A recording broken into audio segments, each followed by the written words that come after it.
Assalamualaikum warahmatullahi wabarakatuh. Alhamdulillah, puji syukur kehadiran Allah Ta'ala dan salawat serta salam bagi Rasulullah Muhammad Sallallahu Alaihi Wasallam.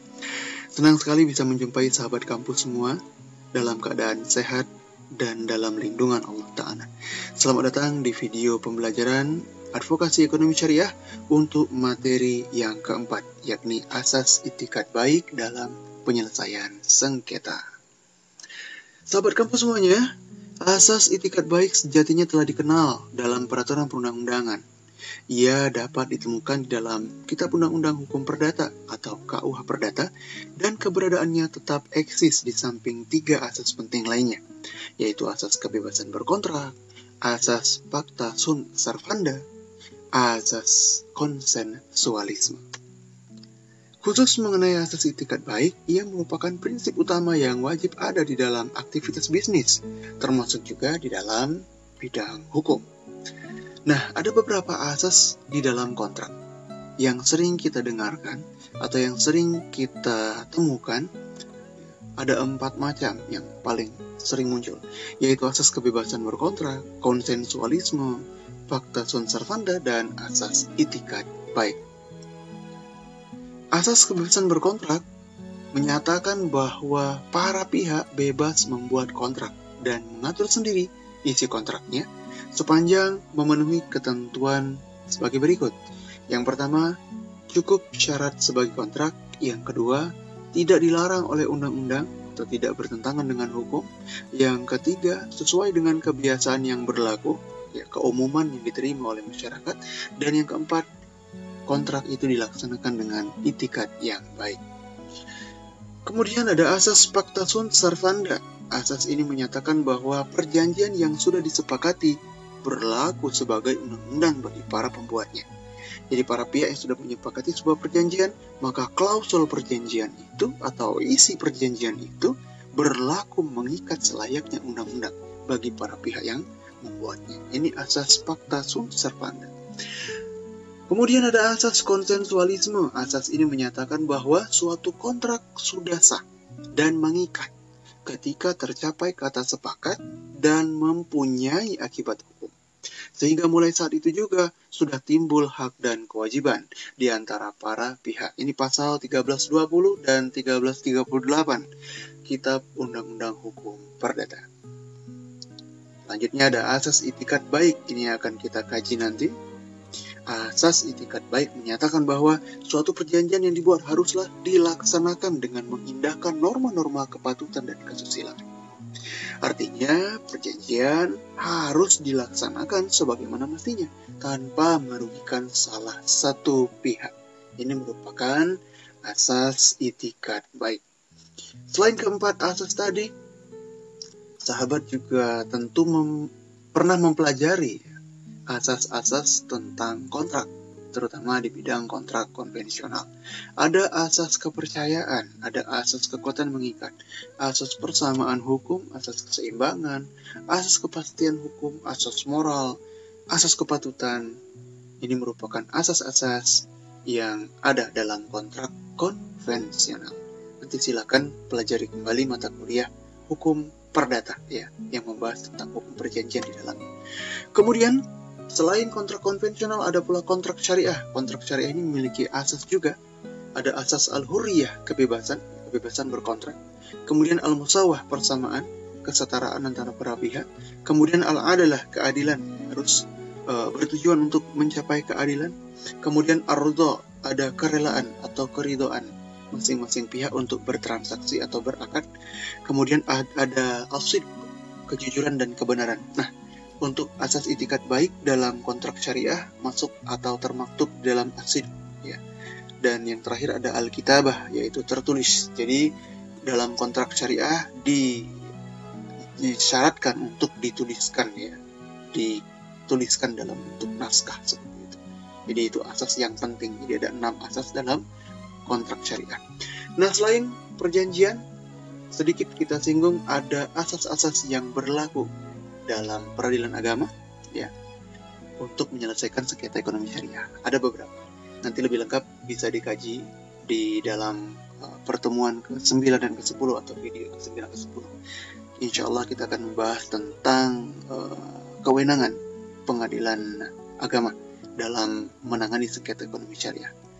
Ada beberapa asas yang berlaku, ada asas ketuhanan, ada asas personalitas keislaman dan penundukan diri. Ya, asas personalitas keislaman, orang-orang muslim menyelesaikan persoalan keperdataannya di pengadilan agama. Kemudian yang ketiga, asas kebebasan. Yang keempat, ada asas bersifat menunggu. Ada asas hakim bersifat pasif, ada asas sidang terbuka untuk umum, asas equality, mendengarkan kedua belah pihak, asas ratio decidendi, ada asas pengenaan biaya perkara, asas fleksibilitas, pelaksanaan sidang yang cepat, sederhana, dan biaya ringan, kemudian asas legalitas, asas perdamaian, asas aktif memberikan bantuan, dan asas interpartes, dan atau erga omnes. Nah, untuk lebih lengkap, nanti silakan sahabat kampus explore di luar apa saja asas-asas ini dan maknanya, kemudian penerapannya di dalam hukum acara peradilan agama. Kita masuk ke poin C, kembali ke awal ya, pembahasan tentang itikat baik. Poin C ini akan membahas tentang dasar hukum asas itikat baik. Asas itikat baik dapat dijumpai di dalam Burgerlijk Wetboek atau Kitab Undang-Undang Hukum Perdata. Pada pasal 1338 KUH Perdata menyatakan bahwa semua persetujuan yang dibuat sesuai dengan undang-undang berlaku sebagai undang-undang bagi mereka yang membuatnya. Persetujuan itu tidak dapat ditarik kembali selain dengan kesepakatan kedua belah pihak atau karena alasan-alasan ditentukan oleh undang-undang. Persetujuan harus dilaksanakan dengan itikat baik. Menurut Subekti, pakar ilmu hukum perdata, itikat baik merupakan sendi terpenting dalam hukum perjanjian yang mengandung asas kepantasan dan kepatutan. Tentunya memperhatikan norma-norma kepatutan dan keadilan dengan menjauhkan diri dari perbuatan yang dapat merugikan orang lain. Pada simposium hukum perdata nasional yang diselenggarakan oleh Badan Pembinaan Hukum Nasional atau BPHN, itikat baik itu dimaknai sebagai kejujuran pada waktu membuat kontrak atau akad. Ini merupakan itikat baik. Kemudian itikat baik tercermin juga dalam pembuatan kontrak yang dilakukan di hadapan para pejabat. Kontrak yang dibuat di hadapan notaris itu dianggap telah beritikat baik. Kemudian yang ketiga, itikat baik itu terefleksikan dengan keberadaan unsur kepatutan dalam tahap pelaksanaan kontrak atau akad tersebut. Tidak ada tahapan-tahapan yang kontroversi yang ditolak oleh masyarakat atau bertentangan dengan hal-hal yang bersifat keumuman. Jadi ada kepatutan dalam tahap pelaksanaan kontrak atau pelaksanaan akad tersebut. Ini penjabaran tentang itikat baik menurut Simposium Hukum Perdata Nasional yang diselenggarakan BPHN. Nah, ketika menyatakan suatu kontrak atau akad telah menerapkan itikat baik atau tidak, maka haruslah memperhatikan asas kepatutan, yakni tidak melanggar prinsip kepentingan umum sesuai dengan kebiasaan yang berlaku dan bermoral. Tentu saja itikat baik itu tidak dapat langsung dilihat dan dirasakan jika belum terjadi sesuatu, sehingga itikat baik lebih bersifat abstrak dan cenderung pada sikap subjektif yang terletak pada hati sanubari manusia, termasuk persepsi hakim dalam pengadilan agama. Nah, penerapan asas itikat baik yang ada ini dalam Black's Law Dictionary atau Kamus Hukum Blacks didefinisikan sebagai sesuatu yang dipikirkan, state of mind, yang mengandung makna kejujuran, makna kepatuhan, kesetiaan, atau tidak ada maksud untuk menipu dengan mencari keuntungan yang rendah budi.